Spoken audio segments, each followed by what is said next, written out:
BJP विजय को CM बनने से रोक रही है?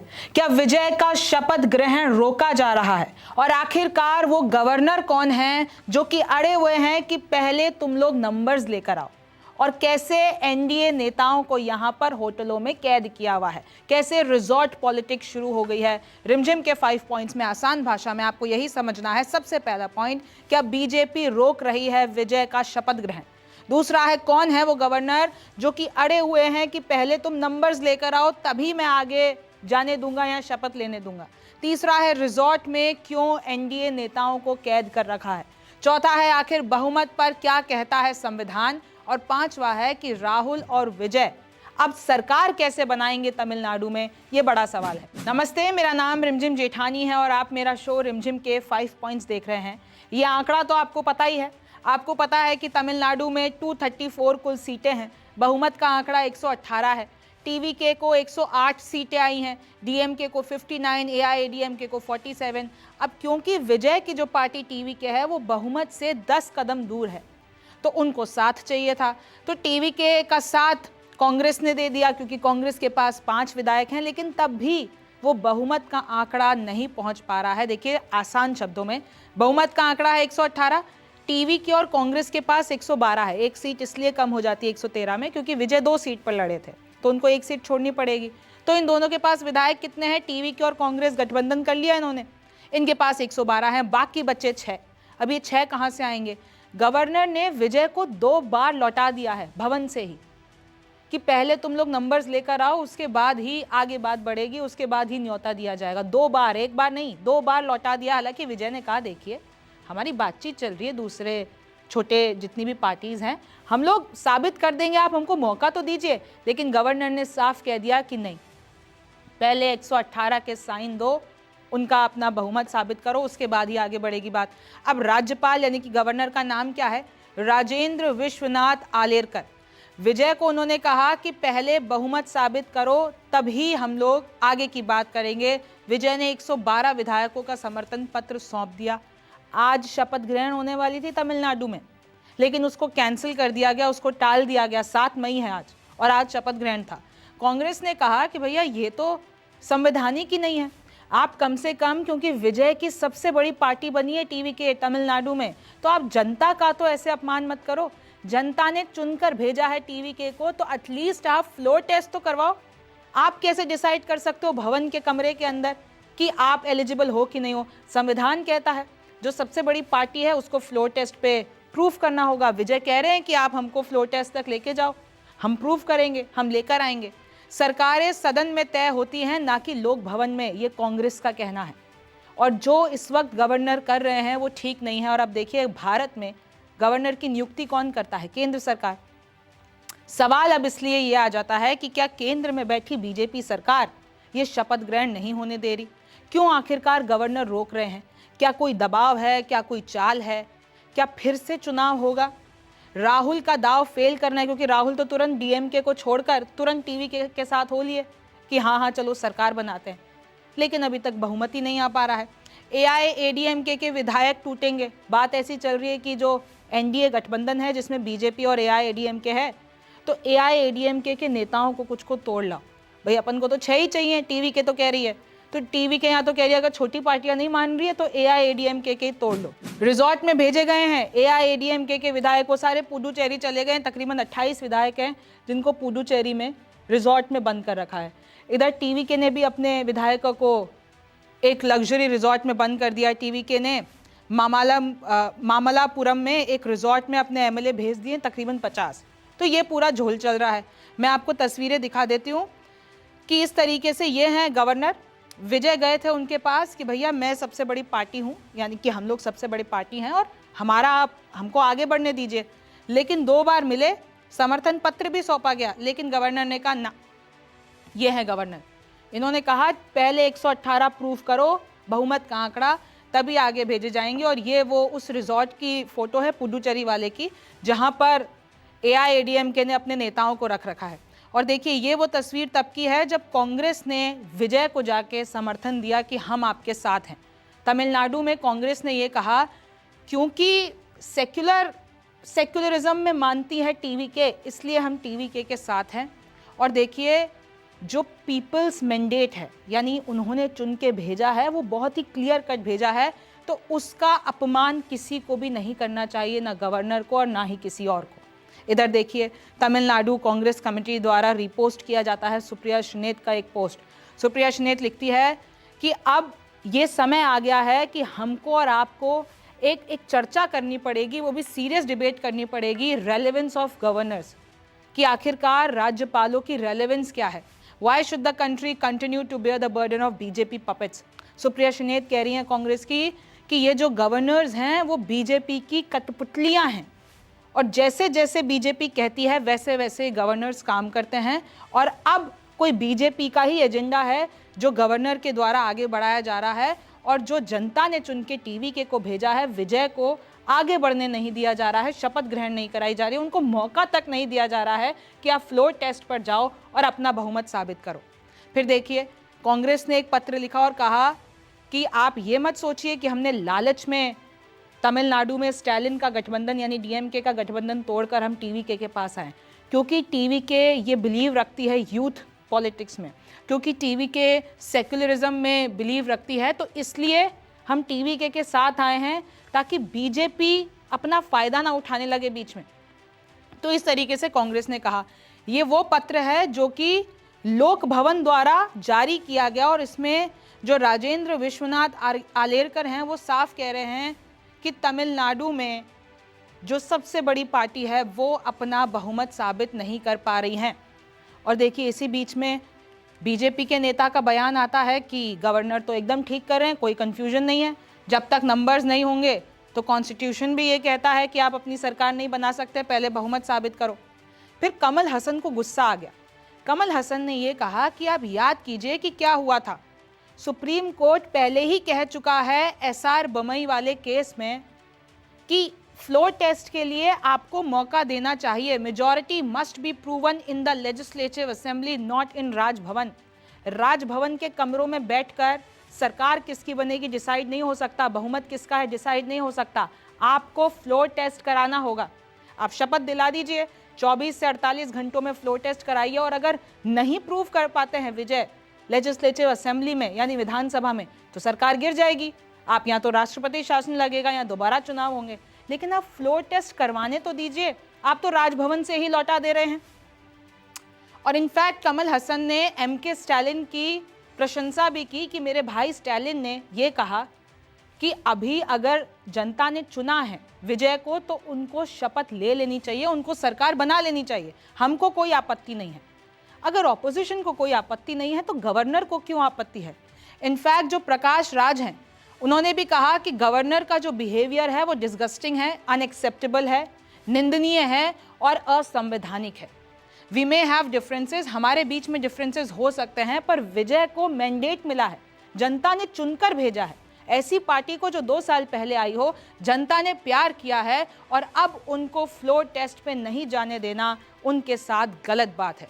इनफैक्ट कांग्रेस तो इतना गुस्सा हो गई है, कांग्रेस ने ये कहा है कि अब सारे मिलकर 8 मई जो कि कल फ्राइडे को सुबह 11 बजे प्रोटेस्ट करेंगे बीजेपी के खिलाफ, गवर्नर के खिलाफ, कि आखिरकार ये लोग चाह क्या रहे हैं, ये लोग क्यों फ्लोर टेस्ट तक नहीं आने दे रहे।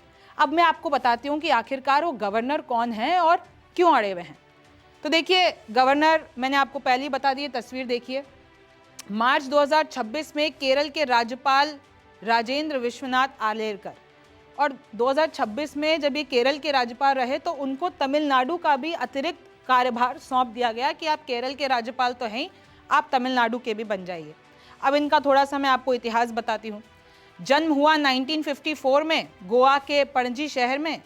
कम उम्र में ही वो आरएसएस से जुड़ गए थे, यानी कि राष्ट्रीय स्वयंसेवक संघ से जुड़े रहे। उसके बाद 1989 में बीजेपी के साथ राजनीतिक पारी की शुरुआत की। गोवा की राजनीति में रहे, कैबिनेट मंत्री बने, विधानसभा अध्यक्ष की कुर्सी तक पहुंचे। उसके बाद देखिए 2012 में गोवा विधानसभा के स्पीकर बनाए गए और 3 साल तक इस पद पे रहे। 2015 में गोवा सरकार में पर्यावरण और वन मंत्रालय की जिम्मेदारी दी गई। 1975 और 77 जब इमरजेंसी लगी थी, जब आपातकाल वाला दौर था, उसमें वो जेल भी जा चुके हैं, वो और इनके पिता। और क्यों जेल गए थे?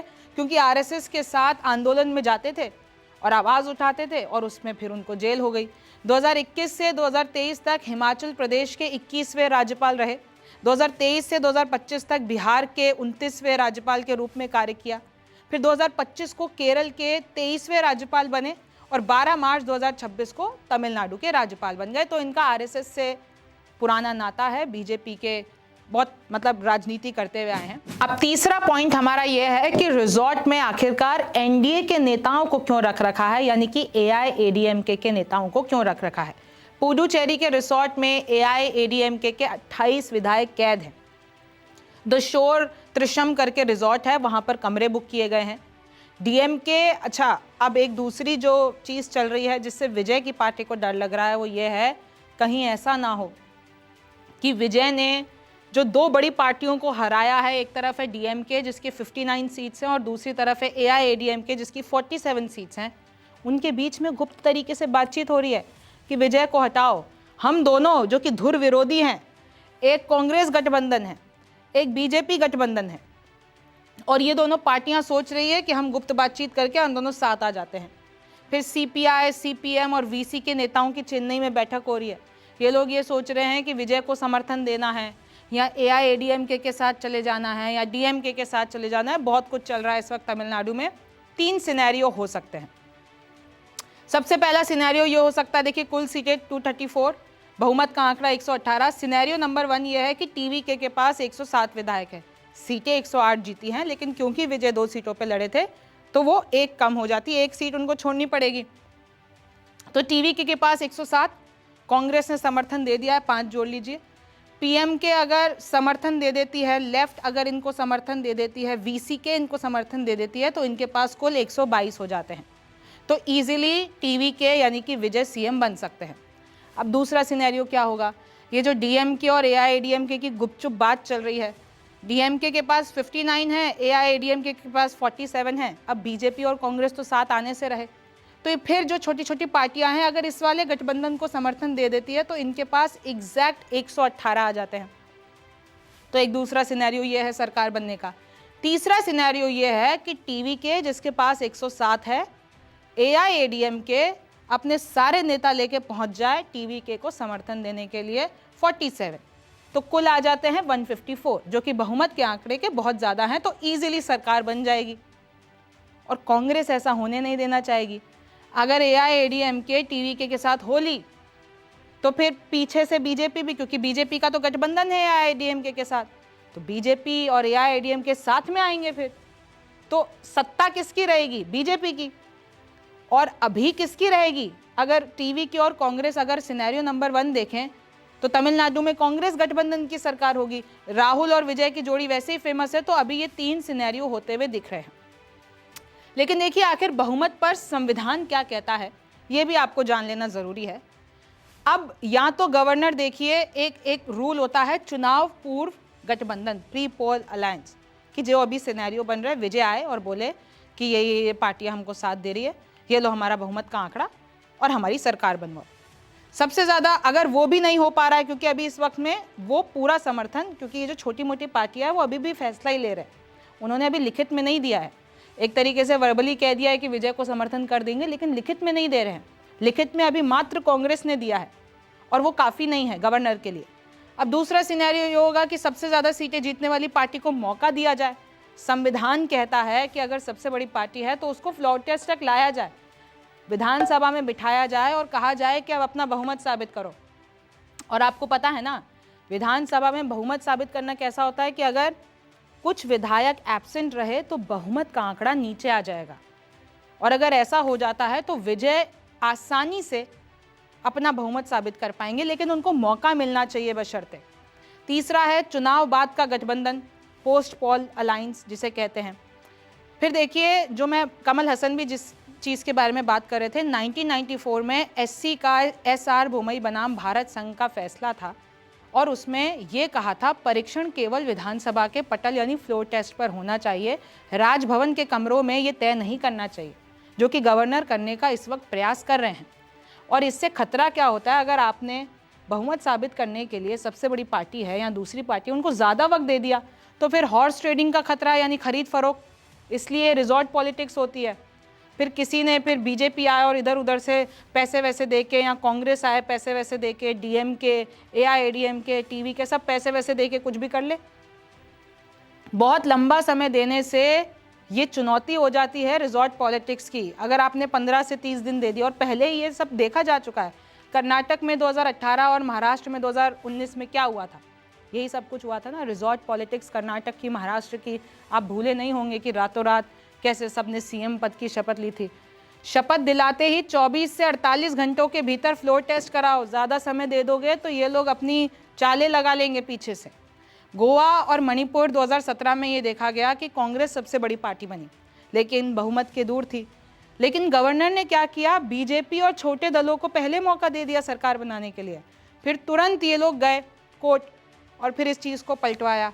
कर्नाटक में भी 2018 में ये देखने को मिला कि बीजेपी सबसे बड़ी पार्टी बनी, लेकिन बहुमत के दूर थी। इनको 15 दिन दे दिए गए। अब 15 दिन दे दिए गए तो कांग्रेस और जेडीएस पहुंची सुप्रीम कोर्ट कि 15 दिन क्यों दिए जा रहे हैं, तो तुरंत खरीद लेगी, तुरंत फूट डाल लेगी हम में। फिर सुप्रीम कोर्ट ने कहा कि 24 घंटों में फ्लोर टेस्ट कराओ, 15 दिन नहीं मिलेंगे। तो देखिए अब बहुत ही जटिल सिचुएशन हो गई है। अब पांचवा और आखिरी पॉइंट यह है कि अब राहुल और विजय के पास सरकार बनाने के लिए विकल्प क्या है। अब देखिए, एक तो कोर्ट जाना एक विकल्प है कि ये लोग सुप्रीम कोर्ट जाएं और कहें कि देखिए गवर्नर क्या कर रहे हैं, हमको मौका भी नहीं दे रहे हैं। सिंघवी से, इनफैक्ट अभिषेक मनु सिंघवी से इन लोगों की बातचीत भी चल रही है। दूसरा ऑप्शन ये है कि तुरंत सहयोगियों के साथ समर्थन पत्र सौंप दे। भाई 6 ही तो और चाहिए, तो ये जो सीपीआई है, जो लेफ्ट की पार्टियां हैं, जो छोटी मोटी पार्टियां, उनको बोलो लिखित में दें जल्दी, अगर सरकार बनवानी है तो। सिर्फ 6 विधायक चाहिए, और तो तुरंत दे जाके और अपना 118 जो गवर्नर मांग रहे हैं, नंबर मांग रहे हैं, उनको जाके समर्थन पत्र सौंप दे 118 का। तीसरा है कि रुक जाए, वापस चुनाव होने दें अगर होता है तो। अगर कॉन्स्टिट्यूशनली बहुमत साबित नहीं हो पाता है तो हंग असेंबली का मतलब है दोबारा चुनाव। अब अगर दोबारा चुनाव होते हैं तो हो सकता है टीवीके को प्रचंड बहुमत मिल जाए, जैसे केजरीवाल को मिला था दिल्ली में। भाई वो पहले सरकार बना रहे थे, 49 डेज की वो सरकार चली दिल्ली में, क्योंकि बीजेपी और कांग्रेस ने रोड़ा अटका दिया था। लेकिन जब दोबारा चुनाव हुए तो प्रचंड बहुमत के साथ केजरीवाल आए और 10 साल तक राज किया दिल्ली में। तो ऐसा ही कुछ अब ये दोनों करें कि राहुल और विजय की जोड़ी वैसे ही फेमस हैं, तो दोनों अब सामने आए जब दोबारा चुनाव हो, और दोबारा चुनाव हो तो राहुल और विजय की जोड़ी लड़ेगी, तो फिर प्रचंड बहुमत डीएमके और एआईएडीएमके और जितनी भी दूसरी पार्टीज को अभी जितनी भी सीटें मिली हैं, शायद वो भी ना मिले। अब वो शायद पे है। अब देखिए क्या होगा, ये तो वक्त बताएगा। लेकिन तमिलनाडु में अभी बहुत कुछ ऊंच नीच चल रहा है। अब आगे क्या होगा, आपको क्या लगता है, मुझे कमेंट सेक्शन में ज़रूर बताइए। मेरा नाम रिमझिम जेठानी है, आपसे फिर मुलाकात होगी।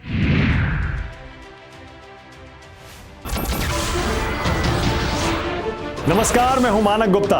अगर आपको हमारा ये वीडियो पसंद आया हो तो इसे लाइक और शेयर जरूर करें, और हाँ, हमें सब्सक्राइब और फॉलो करना ना भूलें, ताकि आप देश और दुनिया की कोई खबर मिस ना करें। तो जुड़े रहिए हमारे साथ और देखते रहिए न्यूज़ 24।